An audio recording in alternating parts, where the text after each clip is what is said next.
You're listening to the Energy is Love podcast.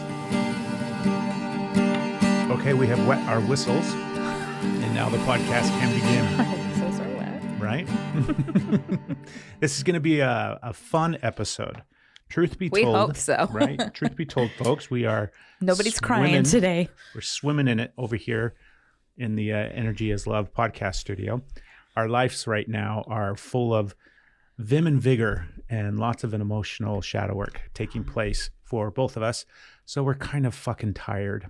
And sometimes doing episodes of this podcast require us to show up in a honest, emotional, vulnerable way. And if we attempted to do that in some regards, this episode, we may just result in tears and crying and the entire episode ending up in the recycling bin.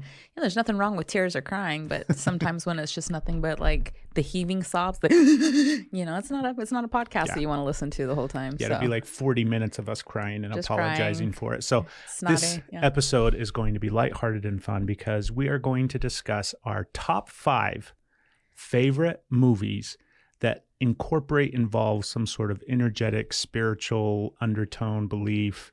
So the idea is these are our top 5 favorite movies that are connected to energy and love in the universe, and at least through our lens and through our perception. Are they in a particular order? They are not in any particular order. And we're going to go through them one at a time and discuss what we like about these films and how they correlate and connect to the greater, bigger scope of at least how we see the world, right? Okay. And how we see the universe and how we see energy. Also, we may change the script at any point during it. Yeah, our intention is to get through all 5. That may or may not happen. Let's do it. Okay. And again, let's see. We understand that this is, it's not an all-encompassing list. Yes. Because there's many, many movies. I ran through the list in my brain, and this is what I came up with. And I know that I'm missing some. So we may talk about more than 5. And this is going to be movie specific. There is one TV show that we'll mention, and I'm going to make sure that we get to it. TV show. Oh. But keep in mind that there's surprise for you and me. There are plenty of movies that would fall into this category that we're about to talk about. And if you have some, tell us. We'd love to hear what your movies are. So, oh gosh, I had one more. Okay. Without further ado. Number 1 on the list. And truthfully, I think... Number 1? Okay. And first one or number 1? We said this is in no particular order. However, there is a number 1 spot, and I think this movie belongs in it. Okay. Are you ready? Yes. It's The Matrix. The Matrix. The Matrix. That wasn't even... That's funny. I seriously, I knew your number 1 was the same as my number 1. Guess what? What's your number 1? It was not it. I'm not going to tell you yet. You have to. I'm not. Why are you making your list right now? Because I'm just like, I'm going to show up for this conversation. So I'm like, hurry up. What's the ones you can think of? It's good. Babe. So far, Matrix wasn't on the list, and it's a big one. It is a big one. That's why I was nervous about creating my own list, because I have too many blank spots. Yes. So Matrix is huge. Right. And my brain didn't even grab it. Right. So Matrix, great. Also, there should have been a big caveat that if you haven't seen these movies that we're talking about, you're welcome. Go watch them. We're going to spoil them. So I guess there's if that. you haven't seen The Matrix, then you're going to get some spoilers right now. This movie changed my life, and I can legitimately say that. Did you know it was life-changing at the time? I kind of had a sense of it. Okay. So let me explain when The Matrix came out in regards to Craig's world. Well, I'm ready for this. Okay. I think we also did not a movie. We also did a movie, an episode a while back on the new Matrix that came out. Yes, probably. So you could also reference a lot of really good, go back to that episode, and then I don't know which one it was, but. So we're talking specifically about the first one. Yes. The Matrix. The Matrix. Right. And yes, there has been previous sequels, and we're not going to get into those. All of those are important movies, and they all have some correlation connection, obviously, to the original. Some of us haven't seen every single Matrix movies out there. Multiple times. Some of us haven't seen them once, okay. Yes. Anyways. I've seen The Matrix. 1999 is when this movie comes out. I'm 18. Is it? Oh, my God. Where's my phone? Google, babe. Google? Okay. I think it's 1999. I'm doing it. You keep going. But I'm a senior in high school. This movie comes out. That's the year you were a senior, so. I go and watch it, and immediately I'm just like, what am I seeing? There were so many things. 1999. 1999. There's so many things about this movie that changed literally, I think, the fabric of reality, because after they're like, as far as like movie making goes, right? There's pre-Matrix and post-Matrix. Like it shifted and changed significantly how movies were shot and experienced. We wouldn't have Avatar had we not had The Matrix, because what they did in that film was so incredibly groundbreaking that it made everybody else go, oh my God, we can do that? That's a thing? That's the thing. And then suddenly you started seeing it pop up everywhere. Okay. So from that perspective, completely, like definitively groundbreakingly changing, right? Now, you've got Keanu Reeves, who we all know and love. But up to that point, he hadn't really done a film like this. So this was like a completely new genre. Yes, he's been in action movies, and The Matrix is definitely an action movie, right? Yeah. But the level of martial arts that took place, like the stunts, everything about this movie, once again, changed movie making, as well as our capacity to be like... He knows Kung Fu. He does know Kung Fu. Yeah. He knows a lot more than Kung Fu. And then you have like this incredible spiritual side of this movie that is the undertone of the entire film, because it's like not only the hero's journey, but truthfully, it's like the spiritual evolution journey. It's the awakening process in one film. Because you take Neo, right? Mr. Anderson, right? That was good. Where he's living in the Matrix, but to him it's reality. Yes. And suddenly Aren't we all? his whole life is just this like continual upset between what he's experiencing as quote unquote reality and then this undertone of like, this isn't right. So he's got a shadow side of himself that he's living out online as a hacker. And that hacker's name is Neo. But then he's got Thomas Anderson, who's his avatar that he's lived. What are you looking at me all weird Oh, sorry. No, I'm like pushing. I'm like, I forgot he was a hacker. So I'm listening to you. I'm watching your enthusiasm. I love it. And there's like parts of like, I didn't understand at the time, like this changed movie history. Oh my God. There's things that I can see that now, but that's not why. We had a very different way of watching movies. Bullet time alone. I remember that. Yeah. So I know like that was, I see that there. And that was a big one. But, like your hacker, and I'm like, oh, I forgot he was a hacker. Yeah. Like there were just these little pieces that I don't still have. During the day, he had the mindless job at the office and the cubicle with the boss, and it was just completely like life sucking. And then at night, he would go out into the internet and exist and do all these different things, right?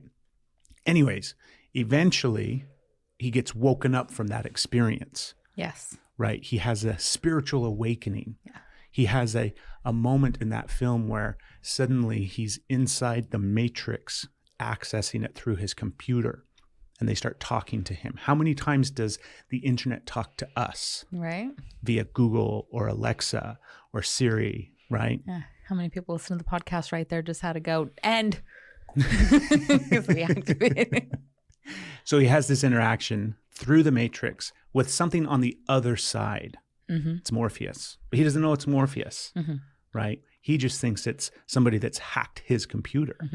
But the reality is he goes through his reality and into the unknown and outside to this other reality where Morpheus exists. And then Morpheus comes through that portal into his reality, into the Matrix. And he says, Neo, this is not real. This is not real. There is a real world that exists outside of this world. And you've just been programmed. And you're being used in this reality and controlled and manipulated and fed. That's why you know that there's something different, because you can feel it. And you can go. You can go to that other world. I'm going to give you two options. You can either choose to stay here inside the Matrix, or you can break free and go see the unknown, the real world. So Neo has, again, right? Yin yang, polarity, two choices, the binary that he has to decide in this reality. And of course, he chooses to go. Yes, he does. That's why. And his spiritual awakening begins, dun, dun, dun, dun. Where he has to wrap his mind around the realities of the spoon not being there. That there is no spoon. Unwrap his mind around the perception that the spoon is there. Right. Unwrap. And unwind. along the way, he finds love. He does. Right. And in the end, what does love do? It inspires him to become what he truly is, which is the one. The one. When suddenly he can stop the bullets. So the like her name being Trinity, they're like very specific. very There's some specific. Call them the Trinity. Specificity right? to that name. That's and not by Neo, accident. It's not. Is it like another 3-letter that is the one? Like they referencing him as like God, the one, Neo, God. Yeah. There's what so does many. Neo stand for? There's got to be like something that they chose Neo for. What? I don't know. I think it's just an anagram. Never of ending one. There you go, babe. There you go. So this movie literally altered the fabric of reality. Okay. Because you couldn't look at reality the same way after you saw this movie. I'm sure there are people that did.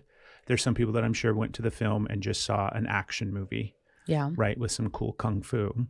But I think the majority of people went and saw that movie at a specific time in their life where they had a moment of realizing, hey, I can't leave that film and suddenly pretend like what I'm looking at is real.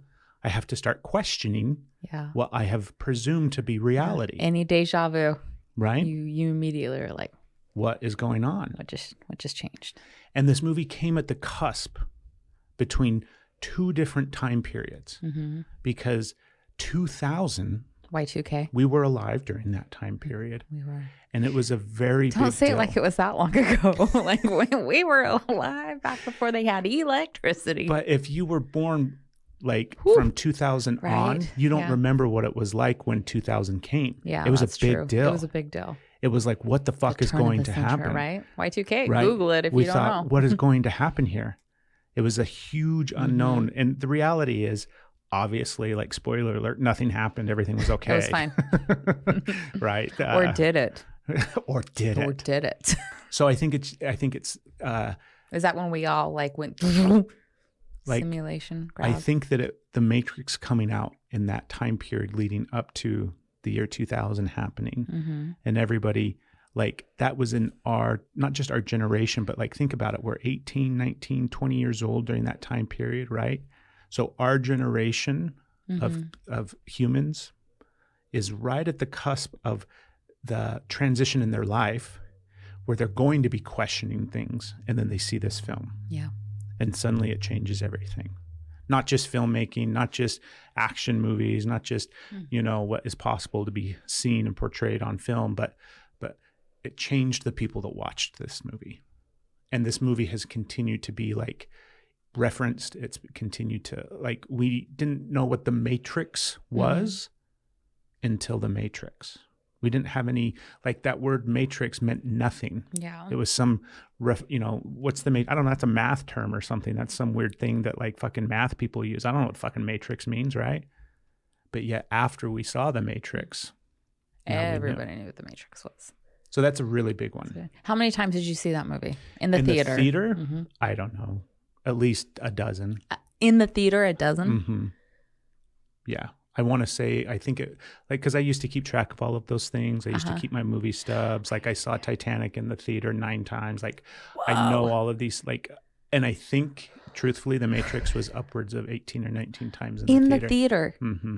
How was that, like, for the amount of time that it was in the theater, how many times per week did you go watch this movie?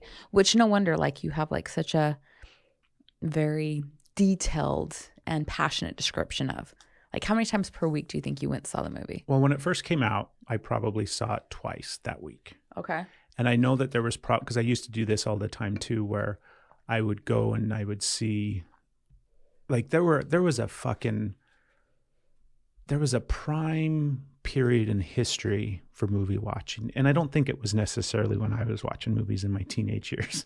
It was probably much earlier than that, right? It used to be like this big, it was an event to go to a movie. Yeah. It was a big deal. Because there's some old movie theaters that are very beautiful. Like it was like, it was like going to theater. It was going to Broadway. Yeah. It was going to a show. Okay. And that was a very, I'm sure, magical time for movies. Our time, when we were growing up, is when we went from regular movie theaters to stadium seating.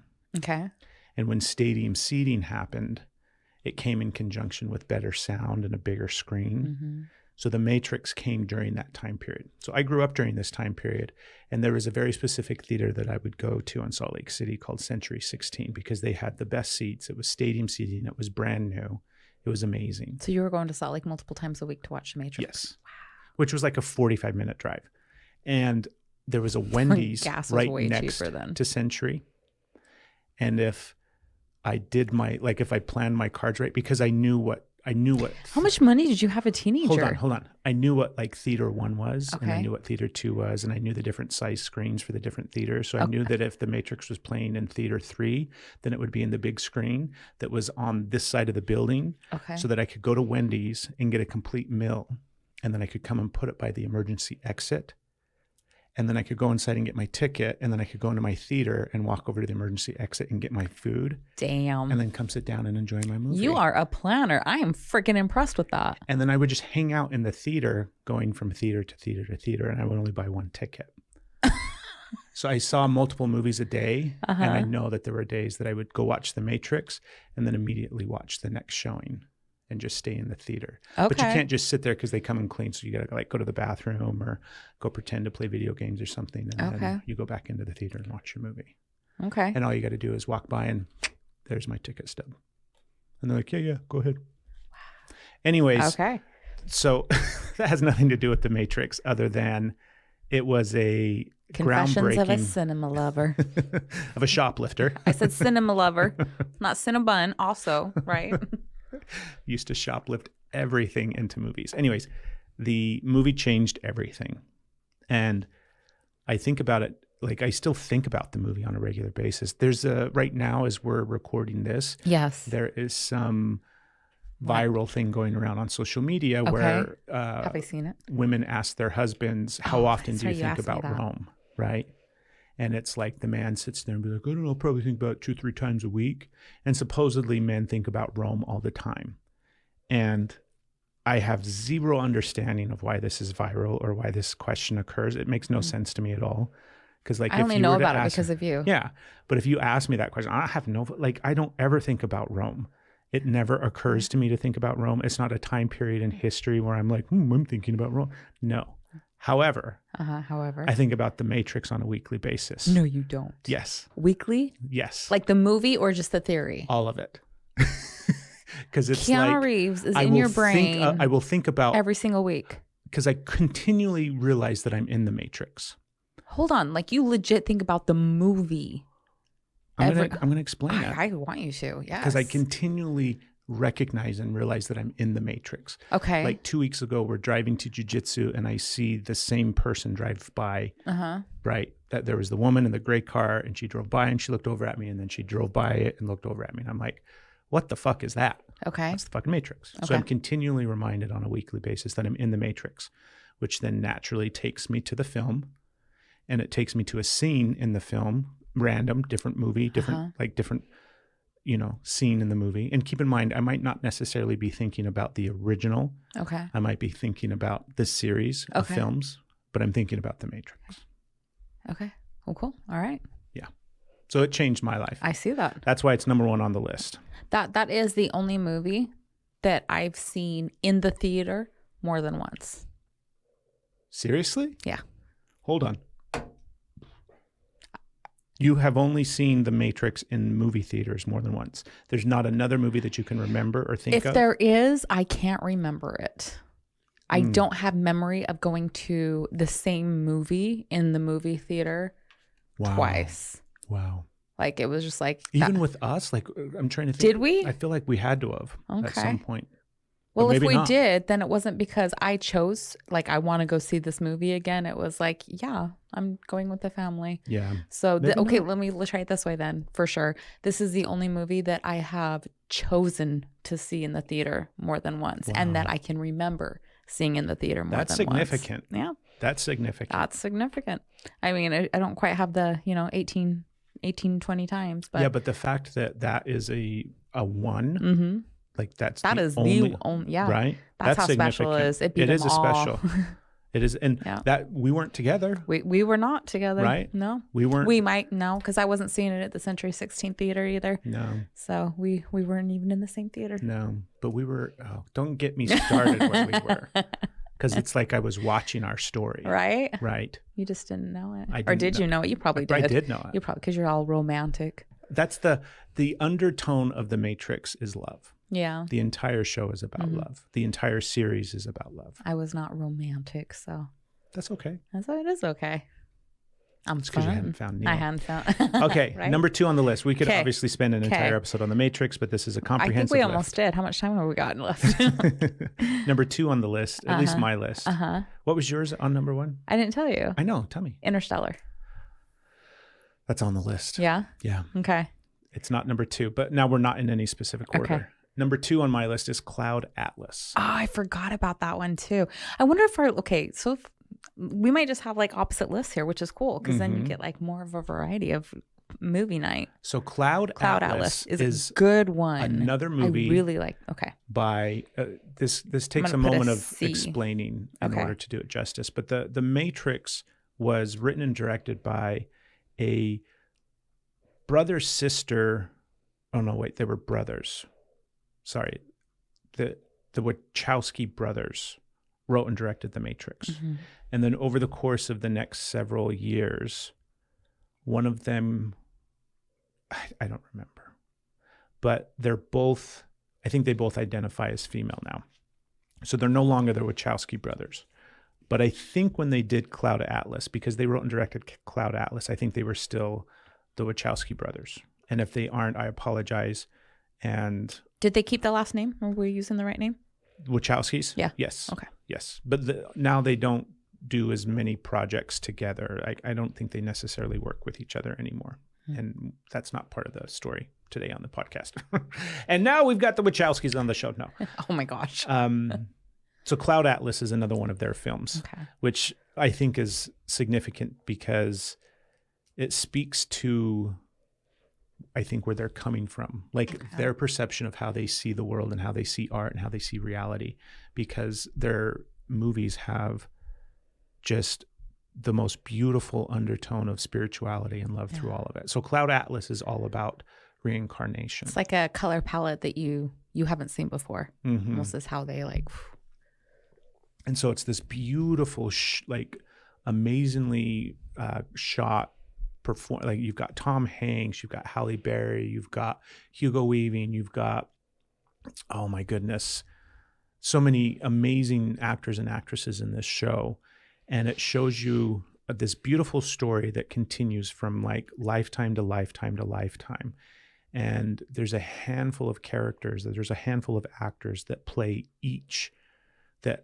participate and play in each era, each time period, but as different people and as different characters. And you get to see the way that they're all interconnected through space and time in such a beautiful way. And you get to see like the one of the things that I really like about that show is that spiritual teaching that Ram Dass, we're going to take a little side jaunt here. And because again, these are movies that are about energy and spirituality. And so Craig has a big connection to Ram Dass, and Ram Dass tells this story, and I'm going to butcher it. And it's not even Ram Dass's story. It's some story that he's telling about somebody else who told the story. And I don't remember who that person is, but it's the story about a man who loses a horse. His son goes and finds the horse, captures the horse, gets the horse back. And his neighbor's like, oh, that's amazing. You got the horse back. And then his son falls and breaks his ankle. And then the neighbor's like, hey, that's so terrible, because if you hadn't gotten the horse back, then your son wouldn't have fallen off and broken his ankle. And the owner, the dad is always just like, I don't know, we'll see. You never know. And the moral of the story is that good things and bad things are going to continually come in and out of your life. And you're going to have these experiences. And you won't really understand why they're happening when they're happening, because the outcome is always, in my opinion, is always going to be good. It's just hard to see that. And I think that Cloud Atlas shows that, where you've got all of these experiences and all these relationships and this dance of love, pain, suffering, heartache, just the full spectrum of emotion happening over space and time. And so you get to see what happens in this lifetime has ramifications in this lifetime, and how they're all interconnected, and how they're going towards love in this beautiful, sometimes treacherous way, but yet in the end, love wins out, just like in The Matrix. Yeah. So it's a beautiful film. It's one that I don't watch as frequently as The Matrix, but it's like one of those movies that I have to connect with every few years. Okay. And every time I go back and watch it, I'm picking up something else and I'm seeing something Right. else. And that's one of the things with The Matrix as well, is that movie has evolved and changed inside of me over the past 20 years. I haven't seen that movie in a long, long time. Cloud Atlas. I think we should put that on our list of like I want to watch that one again. Yeah. Yeah. Okay. Okay, number 3 What on else the you got? list is Interstellar. So the first two on my list were the Wachowskis, and then the next two on my list are Christopher Nolan. And I don't think that's by mistake either. Okay. Like, there are some people like Stanley Kubrick. Kubrick was a filmmaker Okay. that was in this same genre, and the Okay. genre is groundbreaking. Okay. Like, there are a handful of filmmakers spread out over the course of history who their films changed like the fabric of reality. Okay. So Kubrick was one. What did he do? Kubrick did 2001 Space Odyssey. Okay. Do you know that movie? No. Okay. Anyways, it's not on our list. It should be. It's definitely on the top 10. But anyways, Interstellar is where we're at. Coming in at number 3. We've got Interstellar starring Matthew McConaughey, Jessica, I want to say Simpson, but I know that's not who it is. Oh God, no. Farnsworth, Jessica Farnsworth. Nope, I think that was a girl I went to high school with. Oh my God. You are pulling. I can think of a character that she played in a movie, Sloane. Okay. Jessica, the redheaded Jessica lady. Tansy? Nope. Jessica Tandy. Jessica. Oh my gosh. So in Interstellar, you've got an amazing cast of characters. Casey Affleck, Michael Caine, who's the other chick? Anne Hathaway. Oh, that's right. She is. Right. And the She's kind of a big deal. I'm like, was she? This is why Interstellar, I think, deserves to be on the list. Chastain. Jessica Chastain. Good job, baby. Way to stick with it. I couldn't move past it. No. I'm like, I had to. Otherwise, this podcast was going to be dead in the water. I'm glad you could, because I was like, I'm frozen in time till that name comes to me. So the big message that weaves in and out of Interstellar is definitely love, just like the previous two movies on this list. However, this movie took time, and it made us all see time differently. It shifted the way that time existed in our consciousness, and it took the concept and idea of like scientific astrophysics, like all the leading edges of like quantum theory and everything that's taking place in science over the past couple of decades, and kind of where we're at with the cusp of it. And Interstellar, I think, is probably 5 or 10 years old. So wherever things were at that time period, because we've definitely, like, Interstellar didn't come out, or the Hadron Collider came out after Interstellar. Hadron Collider changes a lot of it. Anyways, we're going down a bunch of different rabbit holes. So at the time, Interstellar was bringing all of this like really cutting edge theory around time and time travel and what it means and all these kind of different things, including like black holes. And then it just smeared love and spirituality and like this deep energetic connectedness throughout all of space and time. And it does it in such a beautiful way, because you've got the story of Matthew McConaughey and his daughter. And you get to watch their journey together throughout the entire show, from when she was she's a 12-year-old girl, all the way up until she's lying in her deathbed. And her dad gets to experience all of that time in like a blink of an eye. Right. And she has to experience time down on earth in this realm as this long, painful, like tumultuous journey of this experience with her father, because her father figures out, I mean, it's a beautiful story, but essentially her father has to go into space. And by going into space, he's going to go towards a black hole, and then he's going to go into a black hole. And then we don't know what's going to happen afterwards. So dad might not come back, but dad's going out there to save the world. Literally, in the movie. And by doing so, he's risking that he'll never see his daughter. He's got a son too, which this is another funny part too, where it's like the roles and the way that it was written, where it's like the son is a little bit older, so he has to take on this different, experience. So it's really terribly sad as well. But He's never going to see his daughter again, potentially. But he believes in love enough that he believes that his love is strong enough to bring him back to her.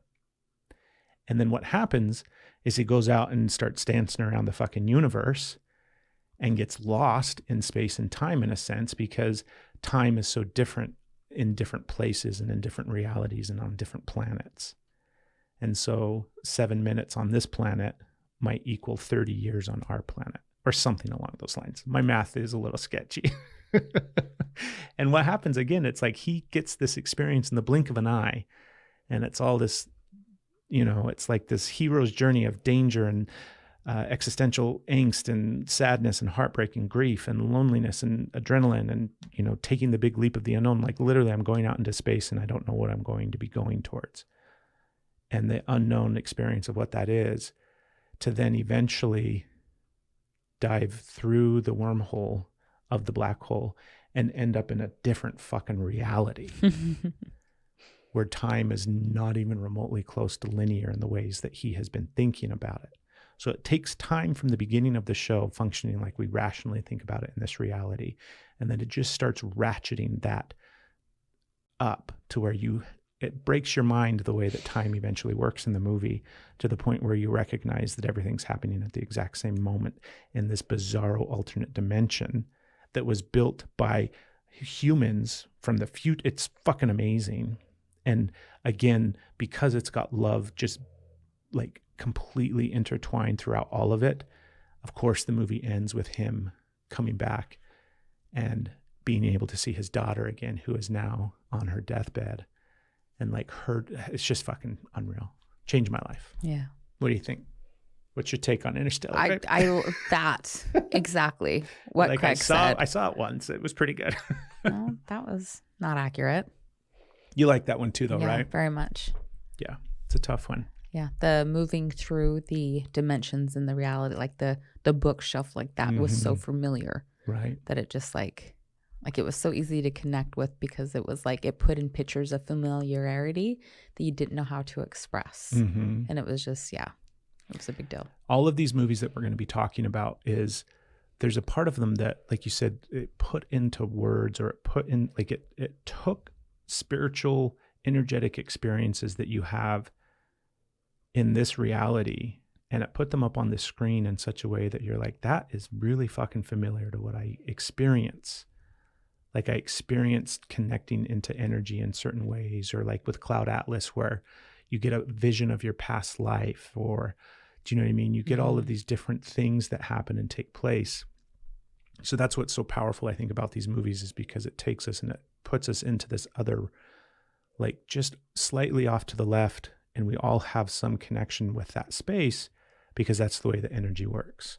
Where even the people that might not consciously think, oh, I'm seeing a different dimension, or I'm seeing how energy wavelengths move, or, somebody might not think of it that way, they can still somehow subconsciously connect to like, oh, that it triggers something in them. They can't identify that it's a truth. Something like sparks inside them, whether or not there's the awareness or the expression of it. Okay, baby, what was your number 3 on your list? I never said my number 2. What was your number 2? You just keep going and then I'll say mine. No, I like going back and forth. But okay. My number 2, I feel silly putting it on there. Why? Now, because I'm just like,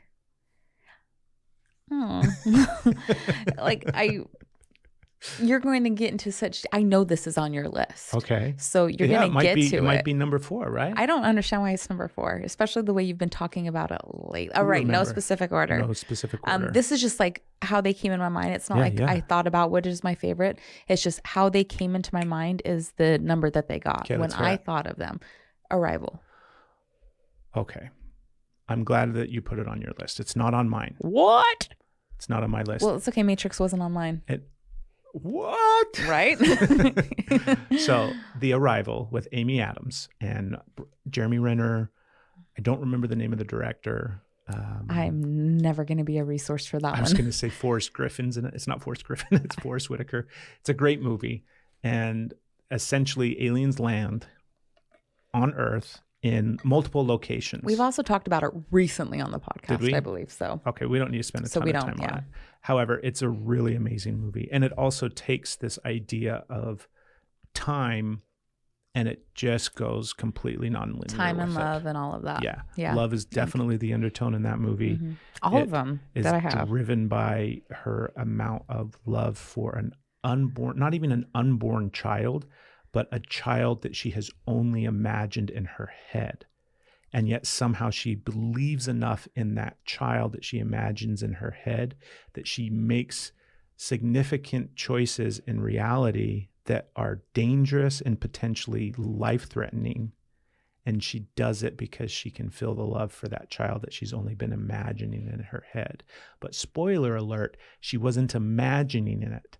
She was seeing what was going to be happening in the future, because the aliens that landed on the planet gave her the ability to see how time works and how you can be in two places at once, and how that vision of yourself in the future that you can see and connect with can help you in this place in reality that you're in right now, and vice versa. A beautiful fucking movie. So yes, I'm glad you got it on your list. Okay. Are you ready for my number 4? Yeah. Okay, Did you say number 3? Yeah, number 3 was Interstellar. Okay, that's right. Number 4, another Christopher Nolan, Okay. Inception. Oh, yeah. Okay.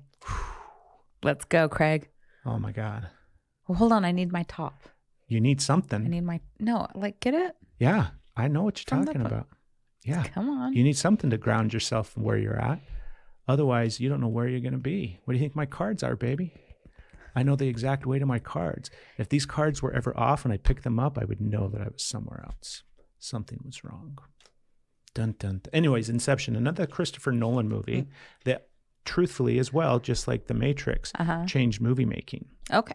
Did it? Yes. Okay. There's a specific scene in the movie that Christopher Nolan shot. It's the elevator scene. Okay. Where you've got Joseph Gordon-Levitt, right, in this elevator scene where time and space and gravity shifts, and he's like, it's amazing. Okay. And that wasn't special effects. That was wire work. They digitally take the wires out, but they built a set that rotated. Yeah. So when he's running and falling and jumping, the fact is that he's doing that as this thing rotates and moves in a circle. So it's beautiful. Like what he was able to create on film, just from like that cinematography standpoint, is amazing and beautiful. Again, you've got an amazing cast of characters. Like the actors are all A-list fucking actors in this film, right? We've got Leonardo DiCaprio as the fucking star. Again, you've got Michael Caine because it's a Christopher Nolan movie. Apparently, Michael Caine is like his uncle or something. Oh, I didn't know so that. Every movie that he makes, he just gets a role. He doesn't. I'm teasing. Okay. I'm like, oh, that's cool. I didn't know that. But yeah, if there's a Christopher Nolan movie, Michael Caine's in there somewhere, even if he's just like handing out tea over at the fucking craft service table. And in this movie, you've got the main character. And in this reality that exists, they have the ability to consciously travel into dreams. And they can do it for their own dreams or into other people's dreams. Now, that alone is just like, what? Hold on. What are you talking about? What did you just describe? I'll tell you what I just described. We just described astral projection. That's what that movie is about. It's about the ability to manipulate and control your dreams and to move through dreams. Okay, hold on. Hold the front door. It's not just about controlling your dreams. It's controlling yours, but manipulating people in theirs. Right. Right. Right. So that's the... I don't know what else you were waiting for. I'm like, right? Right? Mic drop. Crazy. Think, think. Yep, that's Inception. But again, love is the core theme, right? Leo's just trying to get back to his kids. Yeah. That's all he's doing. He's just trying to get back to his kids. Had this beautiful love story with his amazing partner. And these two people just basically go down the rabbit hole too far, where essentially they're just taking fucking psychedelics to trip out into their fucking dreams, and they spend too long out there into the space of nothingness of these dreams and completely build their ideal fantasy world, right? But then suddenly what's her name? She's a great French actress. I'm not going to be able to remember it right now. Something Monica, anyways. She loses her grip on reality. And she no longer can tell whether or not she's in the dream or if she's in reality. And what you can do in the dream is you get to be like Neo, right? You get to manipulate space and time and how gravity works. And you can be all these different things that you wouldn't be able to be in reality. Right. Those who know how to lucid dream can do all that. Yes. Or have experienced lucid dreaming can do that. But then apparently it breaks her and she snaps. And she has a psychotic break to where she jumps out of a 10-story window in this terrible scene that plagues Leo's character. Yeah. But the whole movie leaves you wondering, am I really watching what I'm watching? Or am I watching Leo's experience of just simply being stuck inside of that inception dream of his, of pain and suffering? Because we don't really know if what we watched was maybe just 15 fucking layers deep of his hellhole shadow fucking nightmare dream that he's stuck in.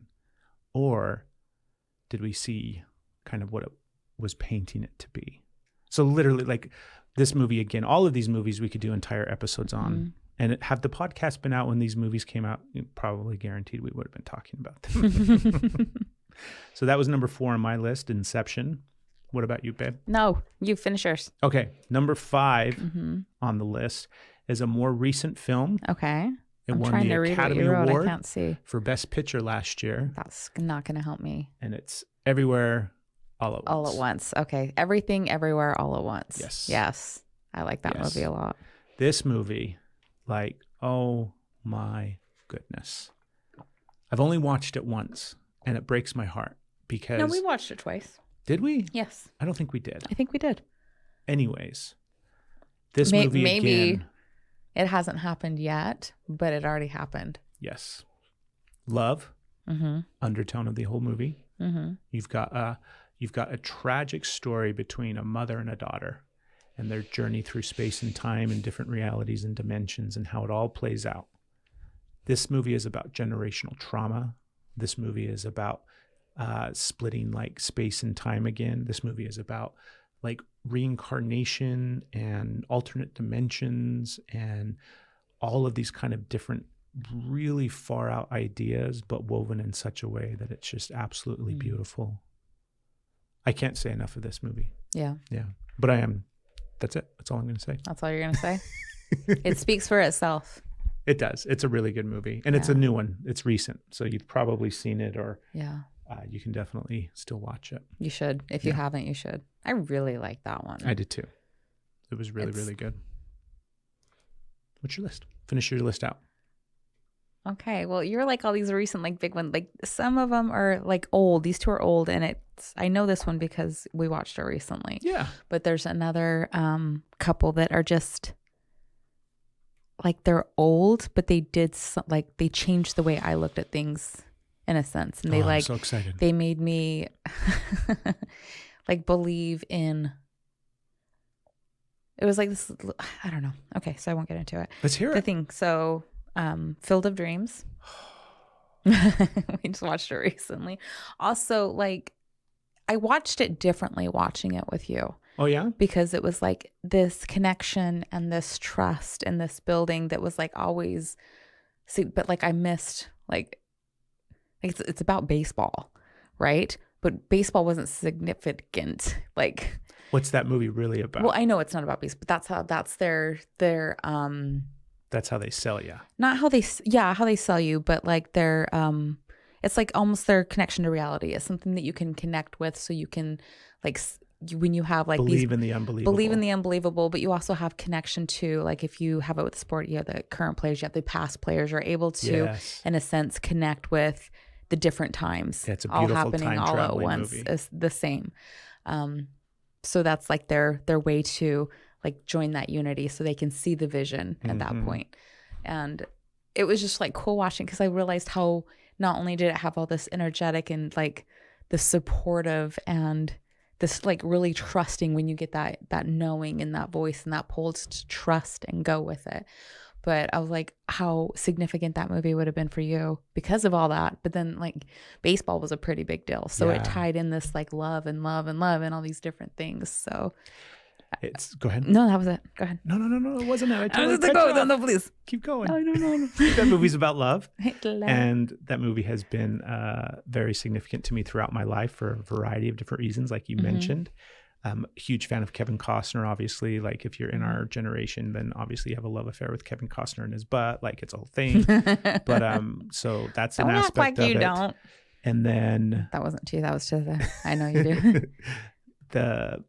At the heart of the story, you've got this journey of a man trying to make peace with his relationship with his dead father, and recognizing how strained and troubled that relationship was. And that's a story that I know, everybody can relate to, not just fathers and sons, and so now I watch that movie, and it's hard for me to watch it. It's not hard for me to watch it. I love watching the movie, but I can't not think about my dad watching that movie. Oh. And that movie also is like a big movie for him. And, I'm sure I saw it for the first time with him and all those kind of different things as well. But so that, yeah, good movie. Good, Okay. definitely deserves to be on the list. It's a magical love story. The next one I haven't seen in a long time, so I don't know if it still holds up. Okay. But how I saw it in my brain and how I replay it in my brain, it totally still holds up. Let's hear it. Always. Always. Yeah. Oh my Richard goodness. Dreyfuss, Holly Hunter. Yeah, that movie's about ghosts, man. That But movie's it's so good. It's that same. It's like that love. Yeah. The love keeps going. The love, and I know that it's a stretch. It's not quite as deep, but it was so significant. The way that he was like with her and like saving through. Anyways, so I like that. So I'm like, I'm not a romantic, but that one I was fucking sobbing. I'm almost crying now thinking about it. I can feel it. There's like this. There's a scene at the end of this movie, and this movie always, it's got Richard Dreyfuss, Holly Hunter, John Goodman. Yes. It is, I believe it's Spielberg. If it's not Spielberg, he probably produced it or something like that. Mm-hmm. And the story is this beautiful love story between Richard Dreyfuss' character and Holly Hunter. And Richard Dreyfuss is a pilot who flies the airplanes over fires and dumps the flame retardant. So it's a dangerous job, right? And he ends up dying in this plane crash, and he doesn't realize it necessarily. So it's kind of sixth sense in a sense as well. I think he does realize it, but he comes back and watches her journey of mourning his loss and where she goes and what happens to her. And he is there with her all along the way. And then finding love again and trying to. Right. And it's like he's there with her in her grief and in her sadness and in her sorrow. And in her finding love and then her completely on, giving up. And then her breaking. Yeah. He's there with her all along the way. See, it's good. And it's such a beautiful representation of how it is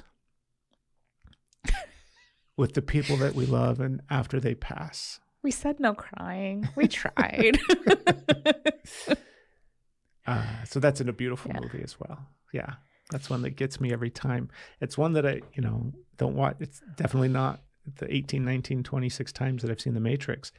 I've seen always a handful of times, but oh my goodness, every time I watch it, it just rocks you to the core. Like if you're needing to get a good cry and tap into some emotion, yeah, that movie will get you. Isabella Rossellini's in that movie too. Yeah. She's got a great little, almost a cameo in it. Yeah. Great character. Okay. I have one more. Let's hear it. Should we hear it? This one was like it was young when it came out. So it like the possibilities and like opening up to the expansiveness of I don't know, like with the ocean, with space, with aliens, with do you know where I'm going already? Baby, I'm so glad. It just was like it took the knowledge that I had at the time, right? And it just like opened up to more. It created this funnel that just opened and didn't stop opening. It was like an infinity. It was almost an infinity. And again, wrapped around with love and connecting to like the way even we breathe, like just like it Life took it and so death many, and oh my it's God, the abyss. it is so freaking good. Yeah. James Cameron, he's another one of those visionary filmmakers that changes reality for people. Yeah, that right? did for me. I mean, we were young. We didn't even talk about the Avatar, which is not the Avatar, but Avatar is such a spiritually connected movie with all sorts of different.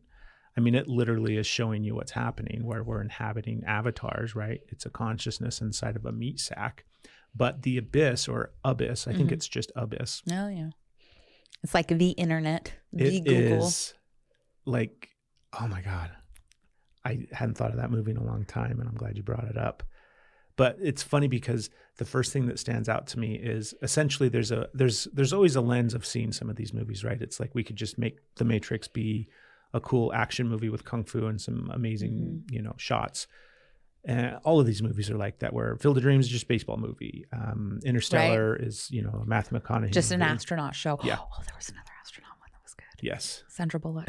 Okay. Yep, there we go. But in this movie, The Abyss, essentially you could just look at it. It's like it's an alien movie where there's aliens deep in the ocean. Yeah. That's it. Now, fast forward to fucking 2023. Right. Turns out we got fucking aliens coming out of the water, right. out, all over the planet. So what was James Cameron tapping into when he made that movie? Because literally that's what is happening today. Where James Cameron did that movie. Yes. Did James, is he on the list of any other movies that we've talked about? James Cameron, he didn't do any of these movies, but he's Abyss, he's Avatar. Oh, he did Avatar? Mm-hmm. Whoa. Well, that fits. Yeah. Of course. Wow. Yeah. Like I'm saying, I mean, there's certain That's why filmmakers. it sparked Avatar. I thought it was okay. Yeah, there are certain filmmakers who are tapped into a different wavelength. Yeah, James Cameron has. Yeah, he has some insight. He has some information. He is like really. Wow. Yeah. I think I might remember who he is now because I just suck at directors. He also did Titanic. Yeah. Mm-hmm. Okay, because we got to wrap up. Yes. Okay. But before, was that the last one? That was the last one on my list. Okay, so and you said there was a TV show. There's a TV show. There's a series on Netflix that recently. Can I guess it? In a minute, once I build it up a little bit more. This movie again changed our lives, or this TV show, this series. I don't know if this one will go that. Okay. You don't think this one changed our lives? Well, I mean, it was a big. It was okay. Keep going. Yes. Okay. So this is like the latest iteration of all of these themes that we're talking about, and latest, right? All the themes, all these messages, this undertone of energy and spirituality and connectivity and space and time and alternate dimensions. You're seeing it in all films and movies nowadays, right? Yeah. I mean, it's what the whole Marvel universe is all about. Like, it is so commonly used now in films that we are becoming once again numb to it. Okay. Where we forget that that's really what's happening. Okay. Like. Hiding in plain sight. Hiding in plain sight. Putting reality right in front of you so that you forget that that's reality. And you dismiss it. Yes. So this TV show that we're talking about, again, it's a Netflix series called The OA. Oh, that's not what I was thinking. That's a good one too. What were you thinking? Sense8. Sense8? Sense8. That Sense8 is a Wachowskis as well. Okay. But this one is The OA. Okay. So you've got... The OA was good. Oh my gosh. I love The OA. Okay. I think there's only 2 seasons of The OA. Sadly. Very sad. And this movie, when this series starts out, it's this, basically a woman wakes up in a hospital and she doesn't remember like why she's there. She's got some amnesia. How can you have, okay, keep going. Right. We need to go back and watch the first season. We can watch both seasons. Let's do it. That's our next one. That's After our next Saul. one. After Saul. We're going back and watching the OA. But she wakes up in a hospital room and she can't remember things. And over the course of, she gets like flashes of stuff. And initially you start to think that, oh, this woman was kidnapped and she was held hostage. And this is going to be some weird serial killer type show that is. They think she's mentally unstable. Yeah, it's got you going in all of these directions. And then eventually what happens towards like the third act of the first season is you realize, holy shit. These people are time traveling through dimensions, like through. It is so fucking trippy. This movie, I have to share that. I can't believe it didn't. Near-death experiences. Right. Basically, this is dancing into the space of what happens when we die, and our physical body goes offline, and then our consciousness leaves, and there's some place that it goes. Like literally, this will just, we need to go back and watch it again, because I know that with our new evolutionarily evolved brain, since we first watched it, we're going to see a lot more things that are just like super trippy. I'm like jumping out of my seat to speak to something. Let's hear it. Like, I can't believe that one didn't stick in my like, how did I not like put that one on the list? I was also thinking movies, right? Not TV, but still, like, this one was so significant. Because like life-changing, right? Like, it was not only life-changing, but it like grabbed me in my gut, like a gut punch of like, oh my gosh, is this real? Like, I started like, is this real? And I will tell you why, because I'm about to come out of my chair. So a lot of it is like these gestures, these movements, this like the code, and how you like, you know, the universal crack in the code, and how you get through. So you enter the sequence, to get to the nether place was these gestures, these hand movements, body movements with breath. And when I was a little girl in the 80s, back then, watching Superman, I was obsessed with Superman. Superman, I mean, come on, right? But I would, there were times I would have like these lucid dreams, but I would also have these very, very surreal dreams where I could fly in these dreams. And to the point, like, I know it doesn't seem like every kid thinks they can fly like Superman, but I would jump off of shit thinking I could fly. And I would have these dreams repeatedly, like I would have these repetitive dreams of where I just had to do these body movements. And that was how I unlocked that into me to where I could fly. So sometimes they were like on the ground, and I can only remember one on the ground, like doing like this, like a yoga pose, like the banana and like the crescent, where instead of just like going, you would then go the other way and you would make your body bend. But there was these sequence of body movements that I would do that would unlock it, and then poof, I would fly. And so I would wake up and try to remember these movements that I did so I could fly, but I could never remember them all. And I'm like, oh, if I could just remember them, I could fly. And then I would do a couple and jump off of something trying to fly. It's a good thing I'm alive. But so when this happened, I'm like, I dreamt that in the 80s of being able to do that. And I'm like, this is real. What are these movements that we're doing with our body that unlocks this thing that sparks the like I'm so like the amount of energy going through me right now. I'm like, so excited. I'm like ready to like jump out of my chair. I can barely sit still. The excitement, the energy, like I don't know how to contain it. I'm like flapping out over here.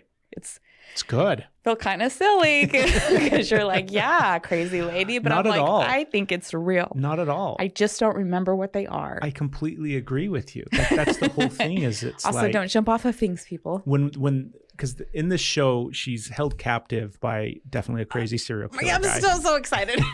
And there's a handful of other prisoners along with her, and they're being kept alive by this guy because he's performing experiences on them of basically killing them. Yeah, so it's this near-death experience. So where he can get drowned, the codes. so then he can tap into what is happening when that happens. And then he brings them back to life and throws them back in their cage.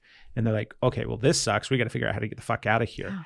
Yeah. And through the experience of their near-death experiences, as well as like their connection, and it's just this beautiful dance where they come across this ability to teleport to some other location through movement and, like you say, breath and sound. And it's like becomes this beautiful dance where they all do it together. Correlated piece. They have to do it together. A gateway. Yes. A doorway. Yes. And fast forward to 2023 version of Stephen Craig, learning yoga, understanding the body and the movement, Kriya, breath. Everything is like, oh, wait a minute. One day I'm gonna fly. I'm gonna figure it out. We're doing this. Like it's gonna. Yeah. Stay tuned. I'm gonna be like, watch this. The OA is like, if it was, I mean, it's basically the Matrix / the OA. That's how significant the OA is. And it's got a season 2 we didn't even get into. Yeah. And unfortunately, it was definitely going to have a season 3, but what happened? Everybody get together. Yeah. Let's support who? It's Brett and, gosh, I can't They're remember. married, their right? names. No? I don't think so. I thought they were married. No. Did I just the go main to... character in the show, the OA, she's also, Britt Marling is her name. She's also the one who wrote it. Oh, And maybe that was the her writing connection partner, I made. I can't remember his name. It's something Zeev or Zed. I don't know. But anywho. Zeb's dead, baby. Zed's dead. So Pulp Fiction. Pulp Fiction is the shadow version of what, and no. No, not on the We're list. not going to get off on Pulp Fiction. But these are our top 5, 6, 7, 8, 9, 10 movies that are profoundly connected to energy and spirituality and love that affected our lives. And we would love to hear what yours are. Right. So send us whatever movies you liked. And if you resonated with this list, that'd be awesome too. We'd love to hear your take on it, but we definitely want to hear what your movies are. So if you go to energyislove.love, you can send us a message there, or you can obviously just hit us up on any social media platform. Any and all, yeah. So let's go on to the question this week, babe. Okay. You ready? If you want to call in your questions, the number is 423-521-0355, and then we'll answer them on the podcast. This one came in. And again, you can write them in, you Yeah. can DM us, you can email, all the ways. Because sometimes it's scary to have your voice out there. Also, it's really cool, so call us. We love it when we get those ones. Okay, ready? Yes. I have to lower my... I know we were in a high vibe there. Really? I've got to kind of shift modes here. And I'm just I Come want to back go to try reality. to fly. Here we are. We're doing Okay. a podcast. We're doing this. I've been on this journey to figure myself out, but now it feels like I've got all these pieces of the puzzle scattered around and I can't quite put them together. How do I go from understanding who I want to be to actually being that person? It's like there's a gap and I need to bridge it.